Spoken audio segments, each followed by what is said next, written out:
The snowstorm had swallowed the road hours ago. Visibility was almost zero. Wind was pushing sheets of snow sideways across the forest trail as Officer Daniel Hayes moved slowly through the trees with his K-9 partner, Rex. They had been searching for a missing hiker for nearly 3 hours. Then suddenly, Rex stopped. Not slowed down. Not hesitated. He stopped completely and sat down in the snow, right in the middle of the trail. And no matter how many commands Officer Hayes gave, the dog refused to move. Before we continue, take a second to like the video and subscribe, because stories like this prove that sometimes the hero on a rescue mission isn't the officer. It's the dog. The wind howled through the trees as Hayes tightened his grip on the leash. Rex, up. Nothing. The German shepherd didn't even look at him. He just stared straight ahead into the blowing snow. Up, Hayes repeated, pulling the leash slightly. Still nothing. This was strange. Rex was one of the most disciplined K-9s in the department. 5 years of service, dozens of successful searches, never once ignoring a direct command. But now he sat there, completely still. Snow quickly began piling along his back. For a moment, Hayes thought the dog might be exhausted. The storm had gotten brutal in the last hour. Temperatures had dropped fast, and the wind chill made every breath burn. "Come on, buddy," Hayes muttered. He tugged the leash again. Rex stood up, but instead of walking forward, he stepped directly in front of Hayes, blocking the trail. Then he sat down again, right at Hayes' feet. The officer frowned. "Rex, what are you doing?" The dog let out a low, uneasy whine. Something Hayes had only heard a few times before. Not fear. Warning. Hayes looked ahead into the white haze of the storm. Nothing. Just snow. Trees. Wind. The trail looked completely normal. They had followed this exact path earlier that afternoon before the storm intensified. Hayes knew the route well enough to walk it with his eyes closed. But Rex refused to move. Another command. Another gentle pull of the leash. Same result. Sit. Block. Refuse.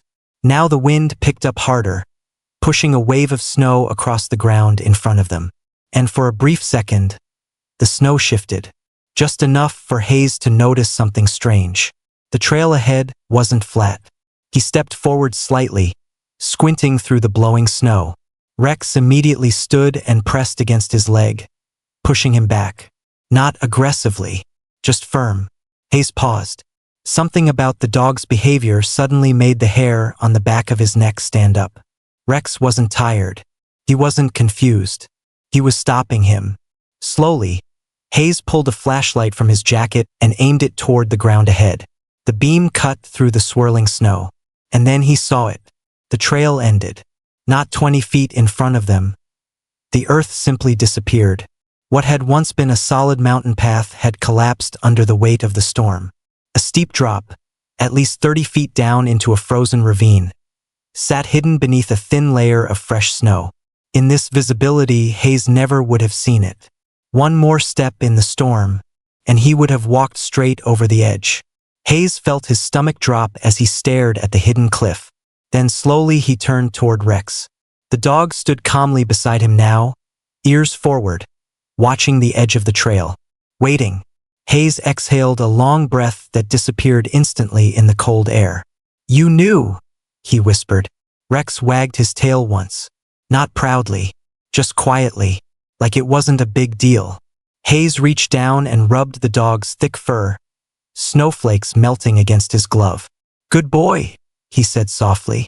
Out there, in the middle of a brutal winter storm, the search had stopped for just a moment. Because the dog leading the rescue had made a decision, not to follow the trail, but to save the man holding the leash. And that night, Officer Hayes realized something important. Rex hadn't disobeyed a command. He had protected his partner. But the night wasn't over. They still had a missing hiker out there somewhere. Somewhere in that white, howling darkness. Hayes pulled out his radio. "Unit 7 to dispatch. Trail at mile marker 4 has collapsed on the north face. I need you to reroute any additional units coming from the east ridge." "Copy." Static crackled. Then a voice. "Copy, Unit 7. Be advised, the missing hiker's name is Marcus Webb, 42 years old. He left the Pine Creek trailhead at noon. No check-in since 2 p.m. Hayes did the math in his head. That was more than 6 hours ago, in temperatures that had now dropped well below zero, with wind chills pushing into the -20s. A person could survive hypothermia for a while if they stayed moving, found shelter, kept their core warm. But 6 hours? Alone? In this? Hayes tucked the radio back into his jacket and looked down at Rex. The dog hadn't moved. He was still watching the collapsed edge of the trail, ears rotating slowly like satellite dishes reading the wind. Then something changed. Rex lifted his nose. Not toward the broken trail. Not toward the ravine. To the left. Into the dense tree line. Hayes watched him carefully. "What is it, boy?" Rex took one slow step toward the trees. Then stopped. Looked back at Hayes. And that was enough. Hayes had worked with Rex long enough to speak the dog's language without a single word being exchanged. He knew the difference between Rex chasing a scent trail and Rex locking onto something real. This was real. "Okay," Hayes said quietly. "Show me." They moved off the trail and into the trees. The forest was different here. Denser. The canopy above broke some of the wind, which made the silence feel heavier, almost thick. Hayes kept his flashlight low, watching his footing with every step. After what had just happened at the cliff edge, he was taking nothing for granted. Rex moved ahead of him now, pulling the leash taut but never running. Methodical. Focused. They pushed through a cluster of low pine branches, snow dumping from the boughs as they passed. Hayes wiped his face with his sleeve. The beam of his flashlight caught something between the trees. A shape, low to the ground. Still. He stopped. "Hello?" he called out. Nothing. Rex pulled harder. Hayes followed quickly now, closing the distance in long strides. And then he saw him. A man. Sitting with his back against a large pine tree, knees pulled to his chest, arms wrapped around himself. Head down. His jacket was the wrong kind for this weather, a thin windbreaker not insulated. His gloves were soaked through. His lips, even from a distance, looked pale. "Sir." "Marcus Webb." Hayes dropped to one knee beside him. The man stirred, slowly, like waking from a dream that had gone on too long. "Yeah," he whispered.